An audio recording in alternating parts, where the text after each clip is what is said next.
Welcome, everyone. What a delight to have you all with my lovely, lovely host today, Rosaria. Thank you, Chantal. So, let me tell you about today's episode. So, if you've joined previous episodes, you know that Rosaria is always wearing yellow.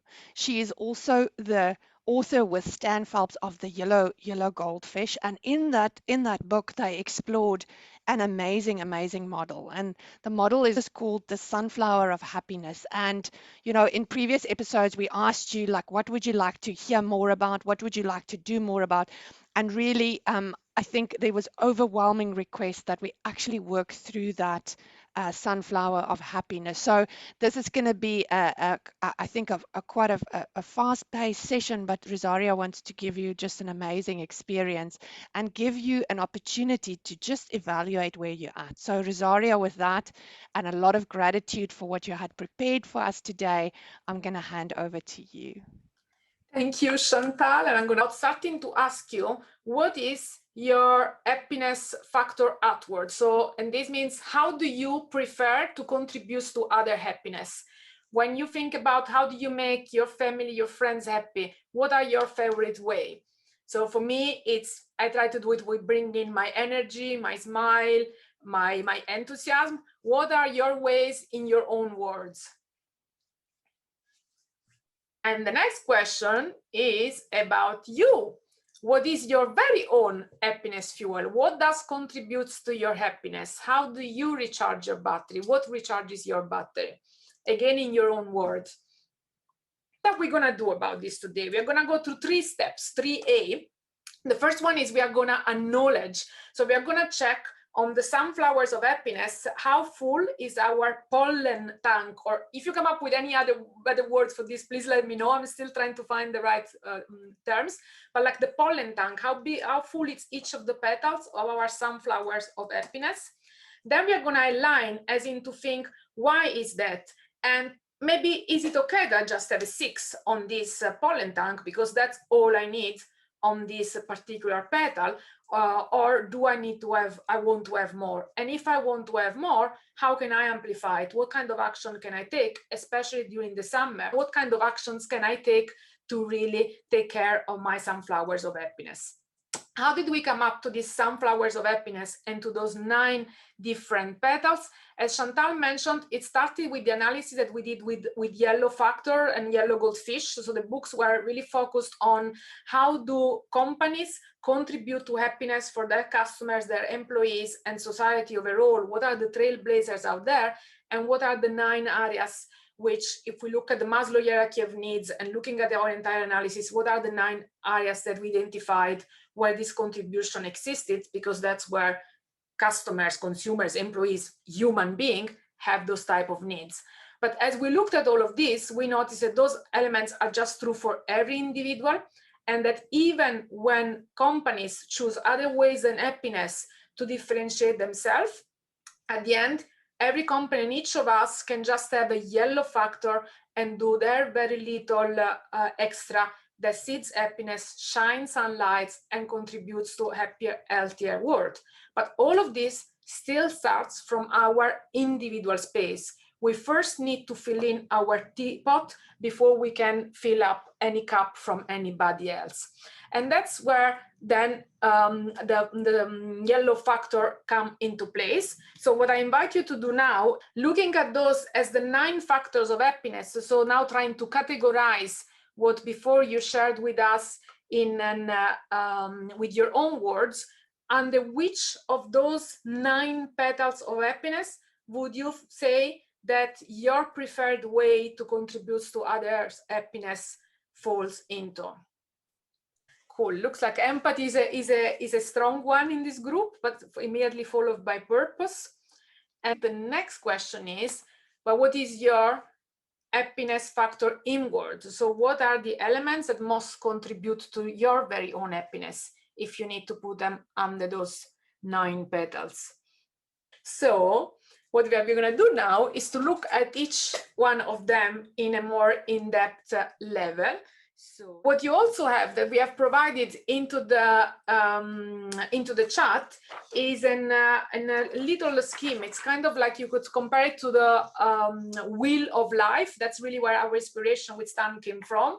But rather than the wheel of life, which really looks at work, family, finance in a separate way, we thought of introducing the sunflower of happiness, because what we saw is that each of those elements is really responding to some of our deepest needs, and that it doesn't matter. I mean, I need to be healthy everywhere. I don't need to be healthy only in my work or in my life or in my finance. So those elements span across all the different areas.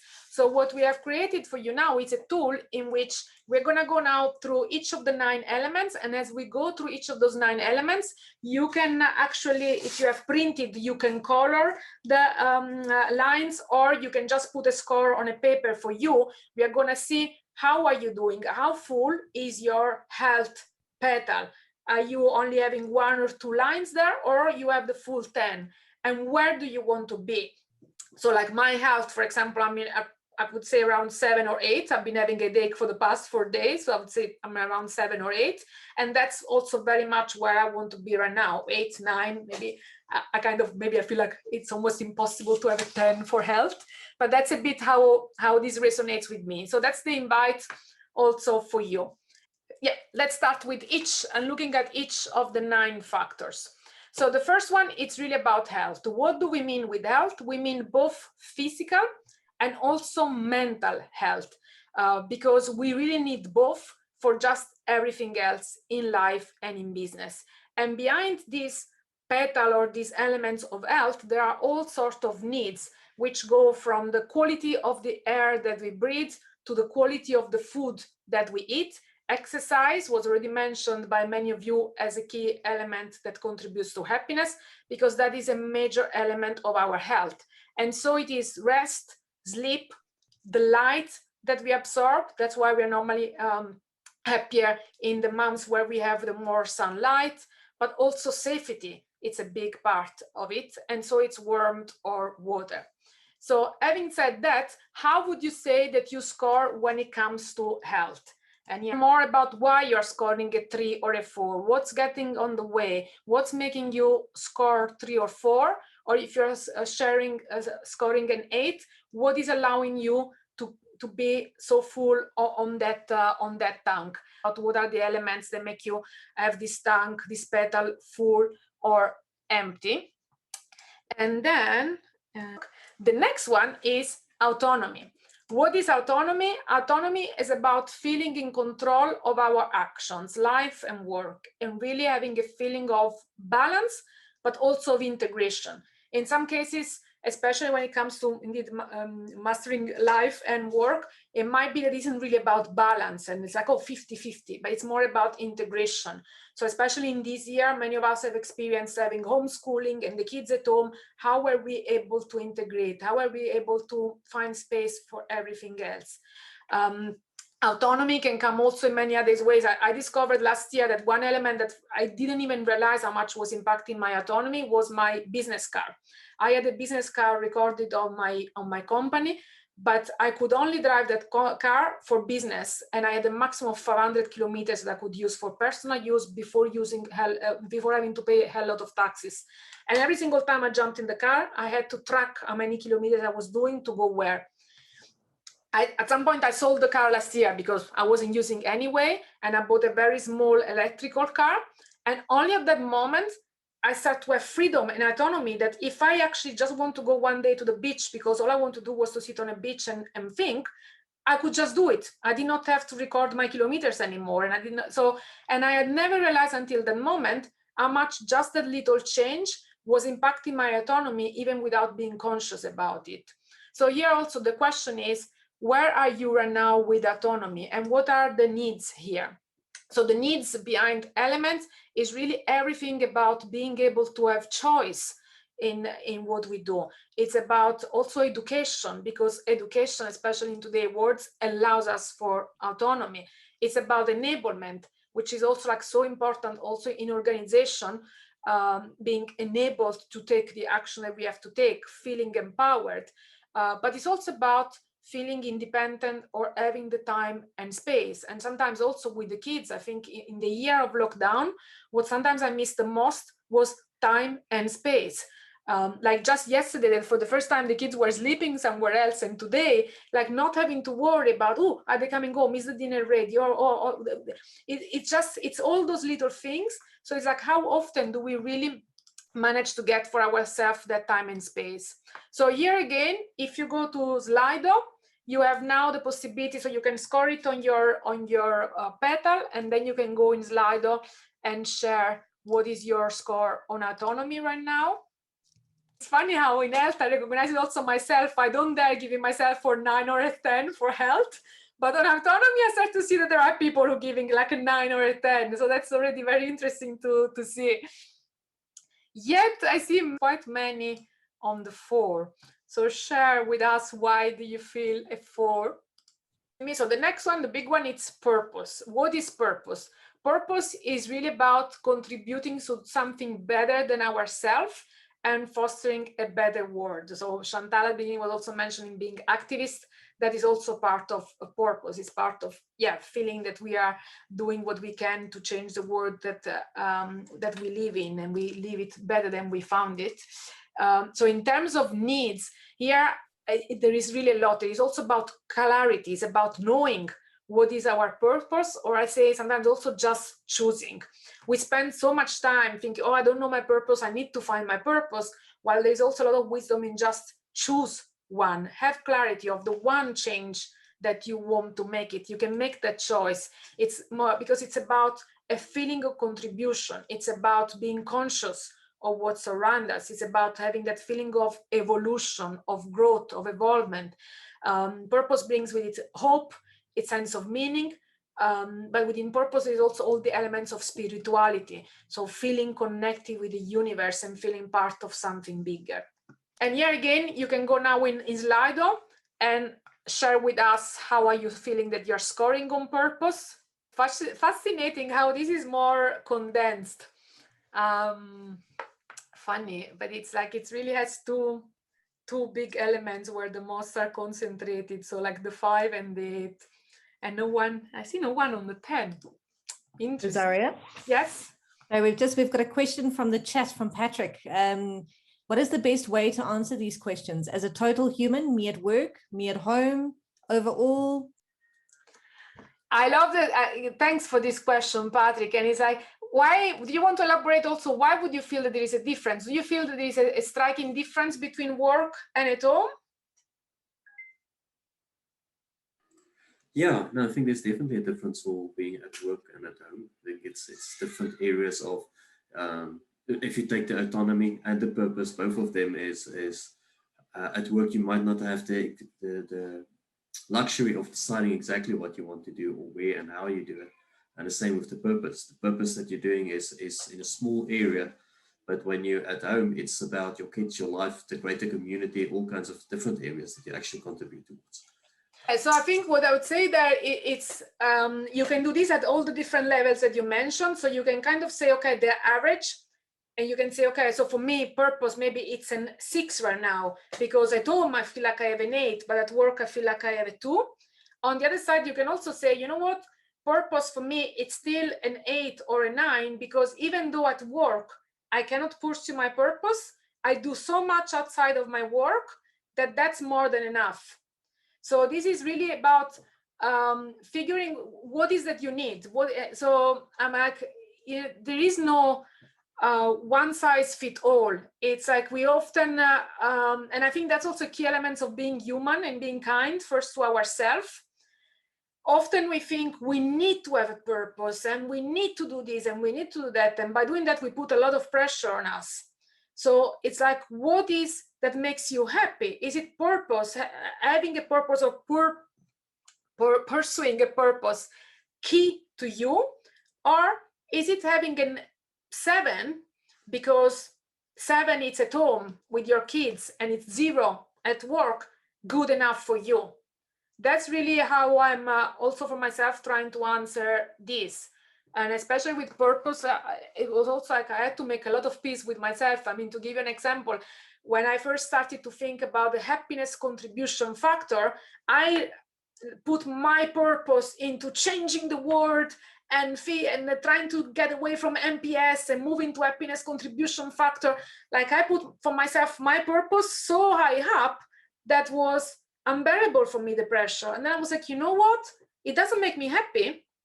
And why? You know, so I chose that maybe that wasn't even the purpose that I was sure. It's a purpose. It's not the purpose that I want to pursue. So I can still spread human kindness and kindness and happiness contribution factor as an idea, but without putting the pressure on myself of having to change something. And while you all voted, we go to the next one, which is play. So play is one of my favorite. Play is really about expressing our deepest self without any judgment or fear, but really just focusing on the experience rather than the outcome and losing track of time. One of the definitions of play is really any activity that we do just for the sake of the activity, not because of the outcome and without the pressure of the time. And the type of needs that this one fulfills, it's really all things related to adventure, to creativity. It's about discovery. It's about being in the flow. It's about having fun, laughter, but it's also about the spontaneity and really vitality and feeling alive. So there again, I'm going to update the poll in Slido. You can check your petal and share with us how are you doing on play. Who is this one? Oh, like this is really spreading across. Interesting. No one is on 10. I'm like, oh, I am not voting, but I'm going close. I'm like, I think I give myself a 9 on play. Okay, we need to work on play. So love it. Okay, next one. Next one, integrity. So integrity, it's really about being true to oneself and to our own values. So it's really about ourself and our value, and it's believing and acting as a force of good, improving the world that we live in, but really also having a feeling of contribution to community and preserving the environment. So in some ways it's similar to purpose, but slightly different. It's much more about being aligned with oneself and what we believe. So if we look also at the type of needs from a psychological point of view that we collected under integrity, this is really about being authentic, having a feeling of fairness, honesty, justice. So it's really like, here comes all the discussion they're having now about the Bezos of this world and the Amazon and all of those big companies. How much taxes do they pay? Fine, that maybe Amazon does not have a major purpose, but at least from an integrity point of view, they should pay fairness amount of taxes. So that's a bit also the difference between the two elements. And it's also about progress, quality, but it's also about taking time to reflect and have transparency, being able to really trust the other person and to know what is really going on. So again, I activated Slido for you to go and vote on integrity and see how you're doing there. For you all, we have prepared also in the blog post that we will share afterwards, and also one of the recommendations to take this assessment from Brené Brown, because also like an unlocking podcast now going all on about how to live wholeheartedly, it's incredibly connected to this and very useful to take that moment to charge up during those this break. But I love also, like I guess this also says it's interesting how now as a group we are all switched between 5 and 10. Here you see that the integrity, at least in this tribe, it's quite on the high side already. So it's also brilliant to see. And I'm still curious. Again, please feel free to share in the chat who is still on the 5. Where are you still on the 5? What's getting on the way for more integrity and authenticity? Then the next one is nature, also one of my favorites. And nature is really about moving from thinking to feeling, from our head to our heart, our body, our soul. And we can either experience nature or preserve nature, living in nature, or we can recreate some of the nature feeling by appreciating beauty and by creating nature also in our environment. Like you see one example here in my office From the day that I started as a consultant and I created my home office, I had my wall had to have wallpaper, which is nature. So on this side, I have the sea, and on the other side of that door, I actually have a forest. So that every day when I come in the office, instead of entering the office, I get the feeling for myself that I'm entering a forest. It's small changes, but for our brain, they're very important because our brain doesn't know the difference between what we imagine we experience and what we really experience. For our brain, it's just as real, which is also a reminder why we shouldn't really think about anxiety thought or imagining accident happening, because then we are giving our body the very same anxiety already. What are the needs here? It's about beauty, it's about balance, harmony, calm, comfort, a feeling of completion, of ease, of peace and respect, because those are also all the emotions that nature automatically transmits to us. So again, you know the drill now. You go to Slido and you can report what's your score on nature. See here, a lot of still 3, 4, 5.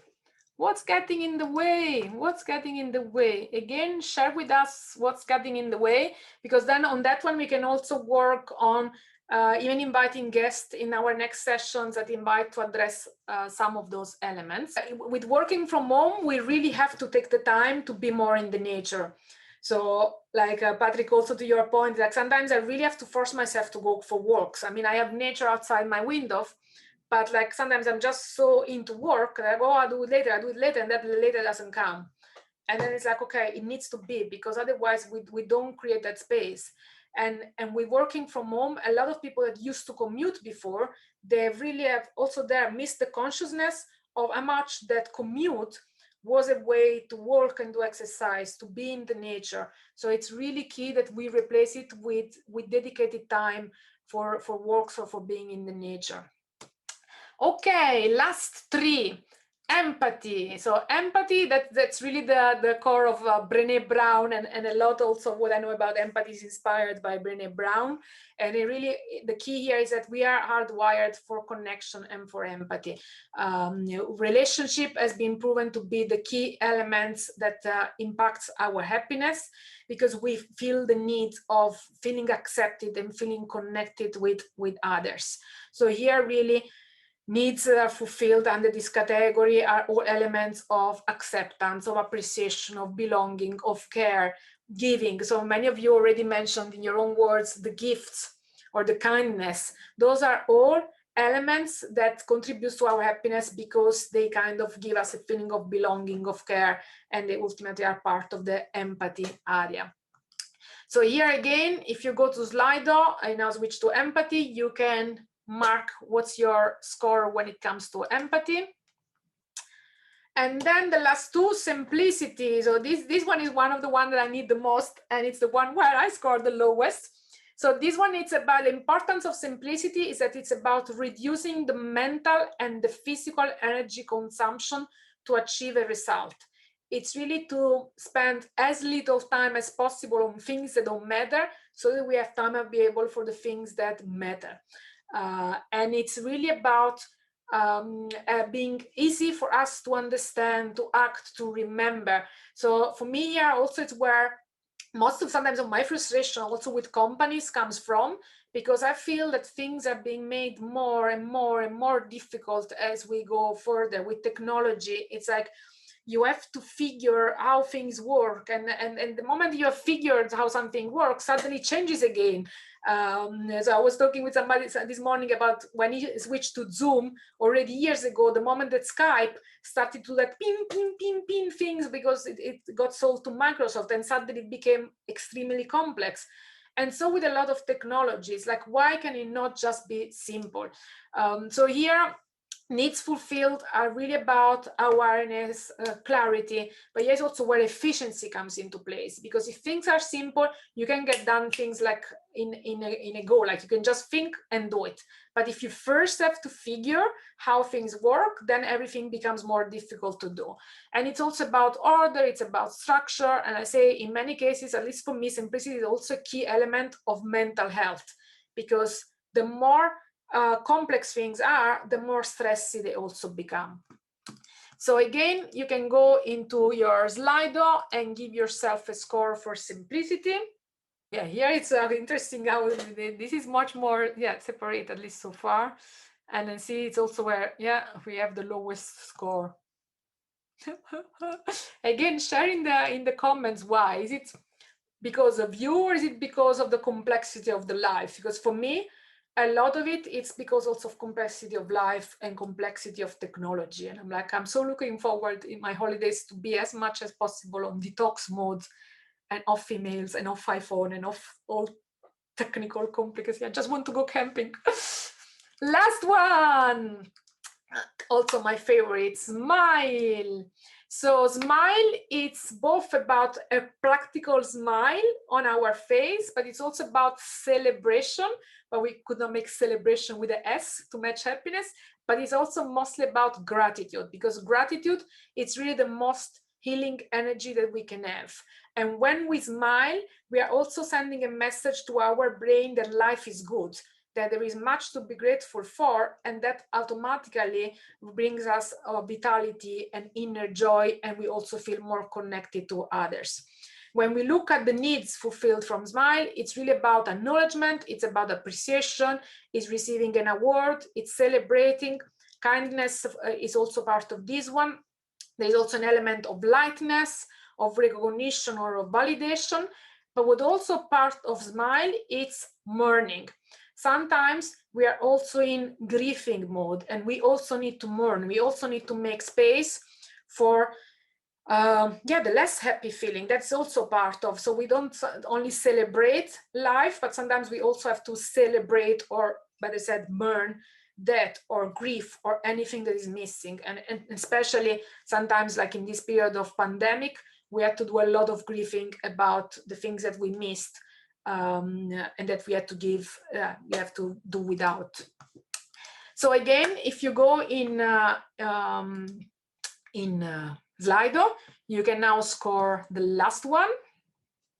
Oh, I do see here we are much more on the 9 or 10. That's very, very nice. And I moved you to the last two questions, which is now you're gonna get a comparison of your own petals. So you're gonna see which of your petals is the most empty. So where is that you are scoring the least? Oh, wow, Play is getting so many. The next question is, which petal was the most full?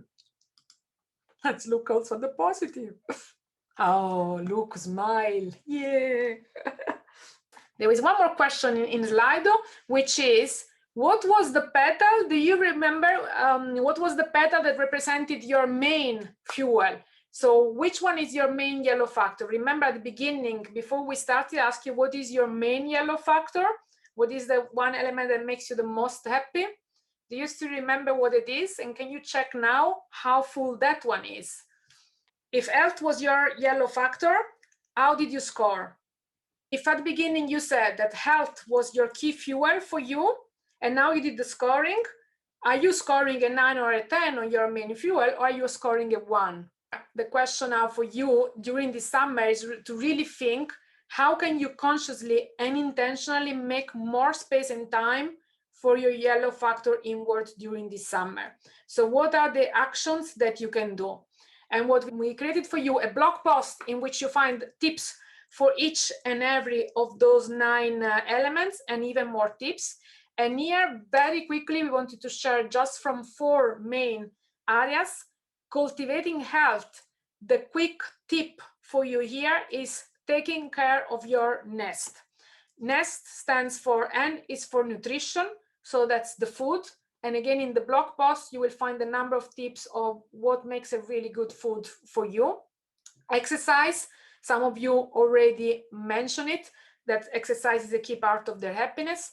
The other one, extremely important, is sleep, but also recovery. So not only you need your 8 hours of sleep during the night, but as long as during the day you take micro breaks, that's also very good for your own recovery, because those are all micro recovery. And then of course, with the holidays, you can take macro recovery. And the T is for touch. And this one is a key one. Take time to hug, even though we had Corona, but at least with your family, with your friends, with your dear, still take time for hugging. and hugs, because touch is a really key element of our happiness and our oxytocin, and that's probably the one that we have been most deprived from because of the pandemic. So that's on health. When it comes to play, I think of 4 tips. 1, take time to draw. Paint with your hands. This is a real photo. I'm making the photo, but I was painting with my hands with the girlfriends here. Just paint with your hands. Get connected. Get dirty. Sing, dance, improvise. Go on an adventure. Be like a kid. Have a yes day. So there is a beautiful movie called Yes Day. In the blog, you will find the link. Watch it. And it's about really having a yes day where your kids will dictate what you do and you just do everything that they say, and ultimately laugh. That's with play. Then about nature, how can you cultivate nature during those break? Something just as simple as doing a daily mindful, if possible, barefoot, maybe in your garden, walk, taking time to appreciate the beauty. Sometimes that's all we need. Just 5 minutes in the nature outside. I grow sunflowers and I take time every day to just admire how they're growing and how they're building up every single day.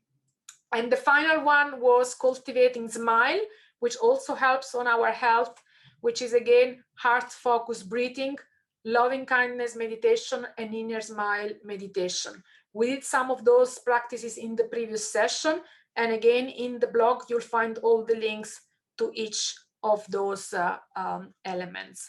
So those one were 4 quick tips for you. And now we want to ask you, like, share with us either in the chat or you can go again in Slido. What is gonna be then the one action that you will actually do out of this session? What is the one thing that you commit to do as a daily practice? But like, take one element, one practice that you commit to do to take care of your petal happiness tank. One thing at a time. Also for creating new habits, part of the science of happiness, it's like we can only change one thing at a time, and we need at least 21 days to actually make the change. And the change is easier made if we attach it to something else. So breakfast, right after breakfast, I'll do my walk, but trying to do it within moments of your day already. So I want to say thank you for creating the space for us to think and to actually, I mean, this is a life important session just in terms of recalibrating and realigning ourselves. So I really appreciate this time. I've had a lot of thoughts, and you know what? Tomorrow I'm going to put some of these things in practice. So Rosaria, thank you. Well, thank you all.